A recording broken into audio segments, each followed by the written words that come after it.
Good morning, I'm Kenneth Moden. And I'm Janae Norman. Here are the top 5 things to know this Thursday. Number 1, the state of emergency in Louisiana. Forecasters say the storm system currently in the Gulf could become a hurricane as early as tomorrow, and flooding is a major concern. Rains on Wednesday already flooded much of New Orleans. The big question now is whether the post-Katrina $14 billion upgrade to the levees around New Orleans, completed less than a year ago, will hold up. New Orleans could see significant rain for the next 7 days. Number 2, new turmoil at the Pentagon. President Trump's choice to be the second highest ranking officer in the military is facing sexual misconduct allegations. General John Hyten's accuser came forward after he was nominated to be vice chairman of the Joint Chiefs of Staff. The accuser is a military officer who tells the Associated Press that Hyten subjected her to unwanted advances and tried to ruin her career when she rebuffed him. A military investigation reportedly found insufficient evidence to charge Hyten. Just last week, the admiral chosen to become the top officer in the Navy withdrew his name because of his connection to a former staffer accused of misconduct. On to number 3, a Los Angeles fertility clinic is facing at least 2 lawsuits over a major mix-up in planting embryos in the womb of the wrong mother. A California couple had to fight to gain custody of their biological baby. He was born to a New York couple who contacted Child Fertility because their twin boys were not Asian like them. Turns out the boys aren't even related to each other, and one of them belongs to the California couple who's now speaking out. I almost fell to the ground. I felt my heart beating outside of my body. I was crying. I was hysterically crying, and I was just lashing out. The couples underwent the IVF procedure on the same day. The New York couple still doesn't know what happened to their embryos, and there's no word on the identity of the second baby. Breaking overnight, an actor from the classic movie Willy Wonka and the Chocolate Factory has died. Holy Toledo, what's happening to your face? Cool it, Dad. Let me finish. Yeah, but your face is turning blue. Violet, you're turning violet, Violet. What are you talking about? So iconic, Denise Nickerson played the gum-smacking character Violet. She had been battling health issues recently, including a stroke last year. She was 62 years old. And finally, number 5, a Russian lake is the newest example of things not being what they seem on Instagram. The Siberian lake is attracting visitors because of its turquoise water, but Russian officials are telling people to stay away. They say the man-made lake is that color because of the waste from a toxic coal plant that is dumped there. Oh. But it's so pretty, though. Oh.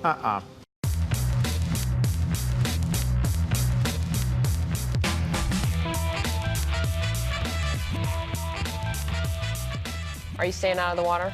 I'm definitely staying out of that water. 100%. No mud mask, no nothing. Once you find out what it is, why would you ever go, right? I mean, it was beautiful, but not worth it. Not at all. Ugh. All right, well, we will turn now to today's big story. The line of storms now swirling in the Gulf of Mexico. Forecasters say the storm system could become a hurricane as early as tomorrow, and flooding is a major concern. That system has already triggered this water spout that touched down on Lake Pontchartrain. The big question now is whether the post-Katrina $14 billion upgrade to the levees around New Orleans, completed less than a year ago, will hold up. ABC's Trevor Ault begins our coverage. Trevor, good morning. Good morning, Janae and Kenneth. This may very well be an early start to the hurricane season in the Gulf. Some areas like New Orleans have already gotten well over half a foot of rain, and that's just for round 1 of this series of storms. This morning, parts of New Orleans underwater. Heavy downpours turning the streets and sidewalks into rivers. The French Quarter submerged. This is ridiculous. It looks like Venice out here. Everybody need a boat or something. This is like sad. Authorities declaring a state of emergency as the levee system faces one of its biggest tests since Hurricane Katrina. The Mississippi River projected to reach its highest level in nearly 70 years. This waterspout spotted on Lake Pontchartrain, winds and rains tearing through homes, and officials believe this first storm may just be a warning shot before the next wave arrives, possibly as a hurricane. With more rain in store for the city of New Orleans, this is the time to help us clear debris in front of catch basins. The latest forecast showing what will likely become a tropical storm Thursday afternoon and a Category 1 hurricane late Friday or early Saturday, then making landfall somewhere between Houston and New Orleans. Right now, authorities asking people to shelter in place, but evacuations could be on the horizon. With the memory of Hurricane Harvey still fresh, Texas elevating the State of Emergency Response Center in preparation. We want to make sure that the state of Texas is doing all we can to prepare in advance for this storm. So this storm is expected to bring 10 to 15 inches of rain to some parts of the Gulf, with some areas getting as much as 20 inches. And we know that New Orleans already got 8 inches of rain on Wednesday in a span of just 3 hours. Janae, My Kenneth? goodness. And Trevor, it's not just folks along the Gulf Coast who could feel the impacts of this storm. That's right. It could actually be nationwide, Janae. We know that a huge portion of the country, especially the East Coast, relies on the oil that comes from the Gulf. We've seen the impact that this type of weather could have from Hurricane Harvey and how much that hurt the gas prices and the oil prices. And we've already seen oil prices start to spike because employees on these oil rigs have already had to be evacuated as this inclement weather is coming in. Yeah, you're right about that. Great points there. Trevor, while you're there, you might as well go ahead and give us the weather forecast for the rest of the country. I was just going to say, from weather to economics to politics, Trevor's got it all covered. That's right. Do you get your meteorology degree also as well? I've had to fill in doing local news weather a couple times. The secret is the computer does like 95% of the work. We'll be sure to tell all the meteorologists we know that you said that. Don't tell Ginger Z I said that. She's a scientist. We're already on the phone with her. Trevor, thank you so We much. appreciate it, Thank friend. you. Let's turn now to that firestorm over Secretary of Labor Alex Acosta and the plea deal he brokered years ago for accused child molester Jeffrey Epstein. Acosta is defending the deal he reached while serving as U.S. Attorney in Florida in 2008. But this morning, his former colleague is coming forward accusing Acosta of rewriting history.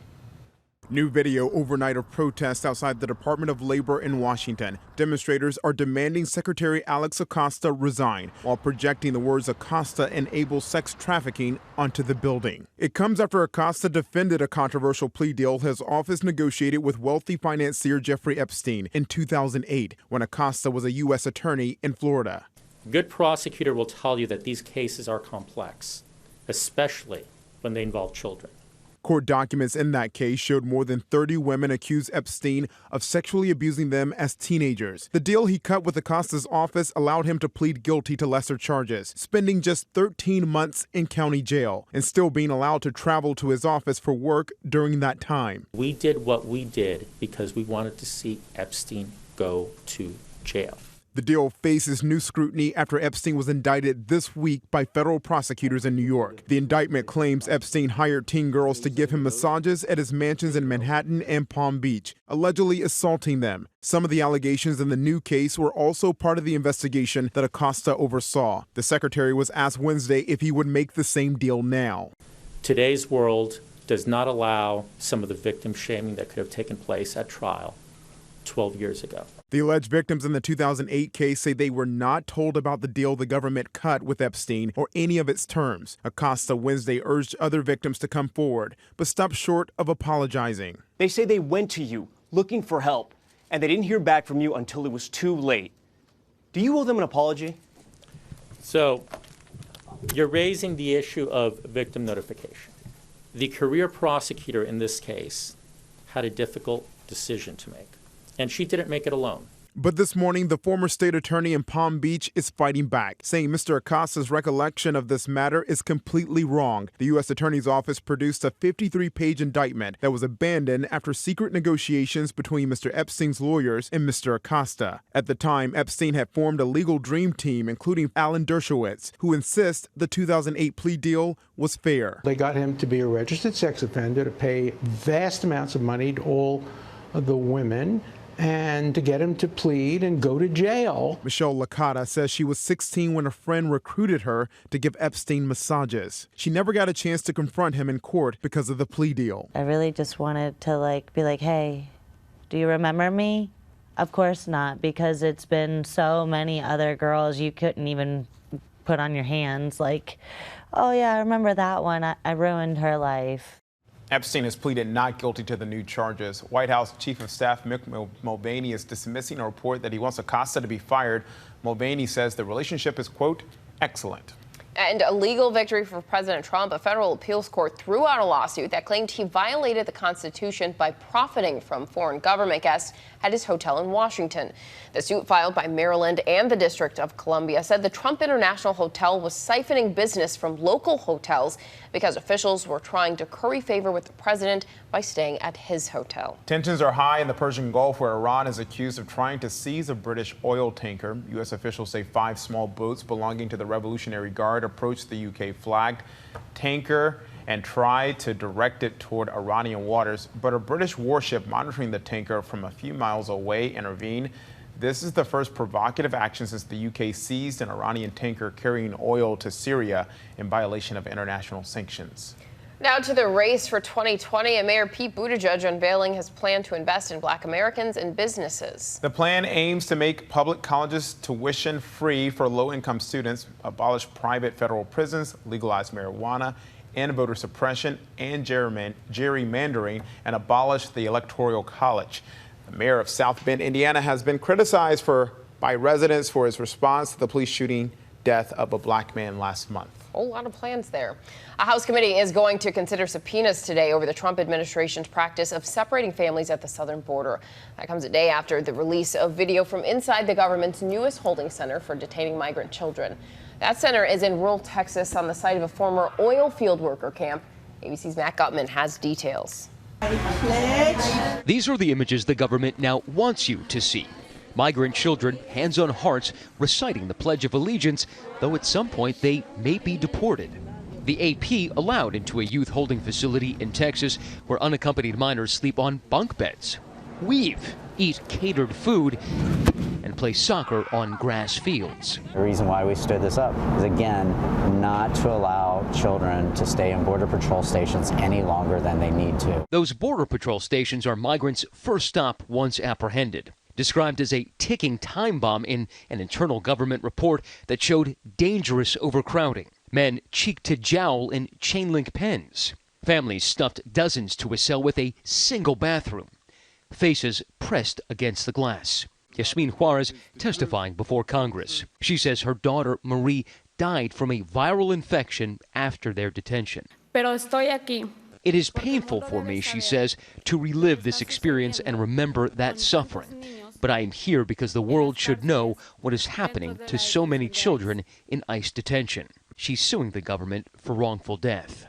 For over 6 months, we've asked Homeland Security to allow our cameras into those Border Patrol facilities where some of the worst overcrowding has taken place. Every request has been denied. Matt Gutman, ABC News, Los Angeles. Federal prosecutors are asking a judge to make sure former Mexican drug lord El Chapo never walks free again. They plan to request a life sentence plus another 30 years when Joaquin Guzman is sentenced in New York next Wednesday. El Chapo was convicted of murder, conspiracy, and drug trafficking in February. Prosecutors are also asking the judge to order restitution to be paid to El Chapo's victims. Police are investigating after a KFC restaurant in North Carolina exploded. No one was inside at the time. It's unclear whether anyone was injured by debris, but there are no reports of serious injuries or fatalities at this time. And a driver in Arizona ran into a very prickly problem.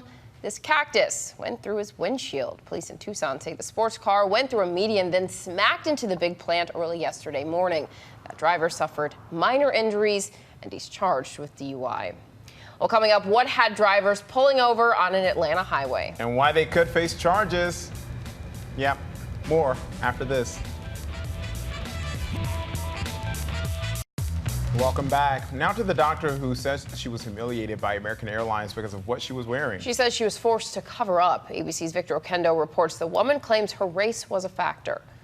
This American Airlines passenger is outraged after flight attendants allegedly humiliated her because of what she was wearing. She believes it only happened because she's black. I walked down the aisle with my head down. I didn't want to see another passenger's face. It felt like this walk of shame. Dr. Tisha Rowe, a Houston family physician, and her 8-year-old son were returning from vacation flying from Jamaica to Miami. They just boarded when Dr. Rowe says the pilot, who was white, authorized her removal from the plane. You have pulled me off the plane to ask 3 times, do I have a jacket in a tropical climate?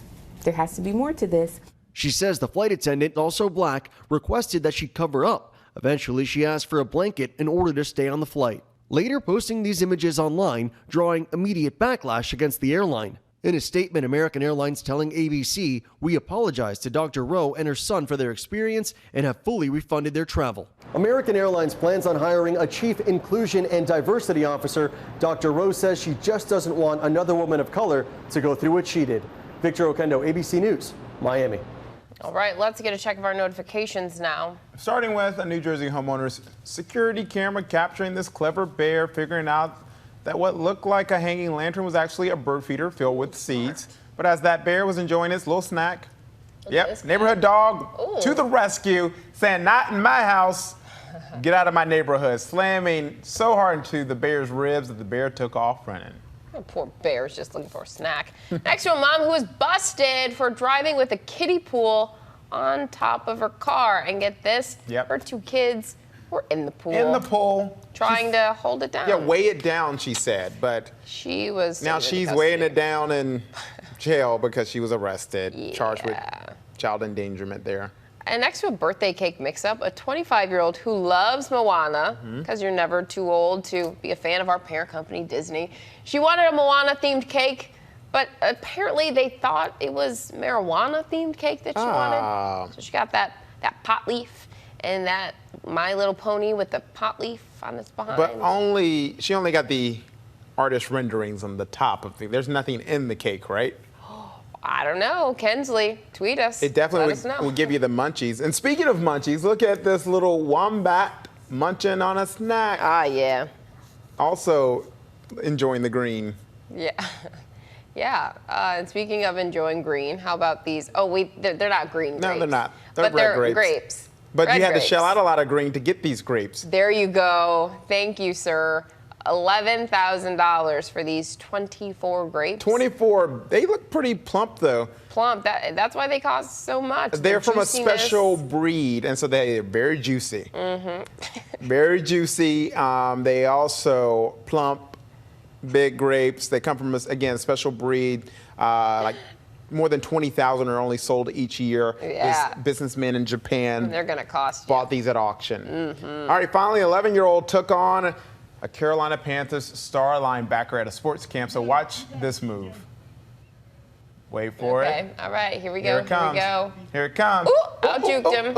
Fake him out. There you go. Somebody get that kid a contract. And there was a real cash grab along an Atlanta area highway. Drivers put on the brakes when an armored truck spilled money on Interstate 285. About $175,000 flew out all over the street there. You see that truck even swerving to pull over like everybody else to grab some of that cash.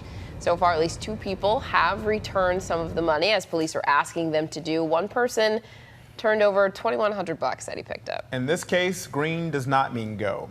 That is It means right. stop and pick up that cash. But here's our question of the day. Would you stop to grab the money? Would you give it back? Tell us in the comments section or tweet us at ABC News Live. We're excited to hear what you have to say. And turning out to something else green, officials in Chicago are hoping third day will be their charm in their hunt for an alligator. The big reptile found its way into a lagoon in a public park. Liz Nagy from our station in Chicago has more. Night falls on night 2 of Gator Watch, and Gator Bob is getting frustrated. This is an awfully big body of water. We're looking for a needle in a haystack. And we're talking about a needle that moves constantly. He's checked the floating traps he hand curated. Right now it's a combination of drumsticks, rats, and smelt. Yum. Well, as far as the gator goes, that's a pretty good offering. And still, nothing. We're hoping that the wind blowing the scent across the water will catch his attention. The gator's mere presence here has caught the attention of the city. There's a full rotating crowd of spectators. It's not every day you can see an alligator in the wild in Chicago. I've seen a whole lot of catfish, some turtles.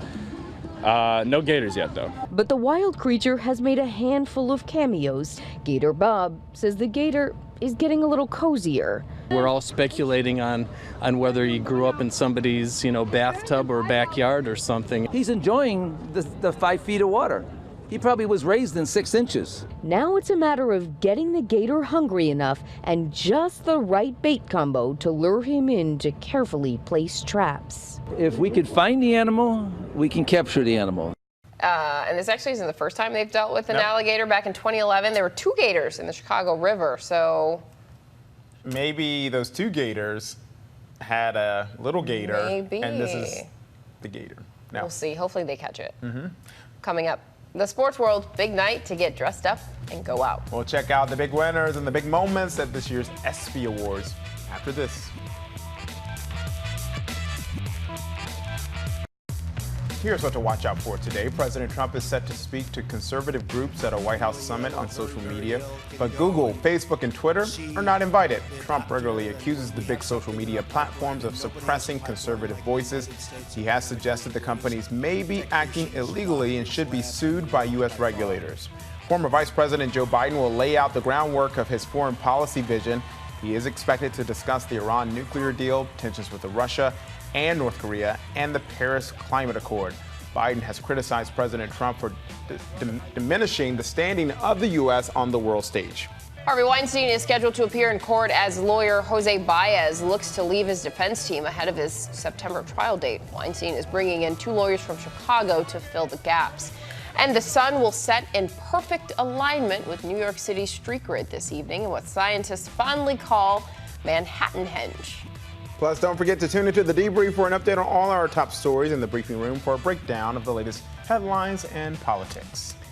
Well, it was a night of 1,000 stars last night at Microsoft Theater in Los Angeles. Yes, this year's ESPYs ceremony was packed with big heroes, big moments, and a few surprises. Joining us now is Will Gans. Good morning, Will. Good morning, you guys. Yeah, the roster was stacked at last night's ESPYs. Megan Rapinoe, Dwayne Wade, Sandra Bullock, just to name a few. So much action on the field. But don't worry, here's your official post-game highlight reel.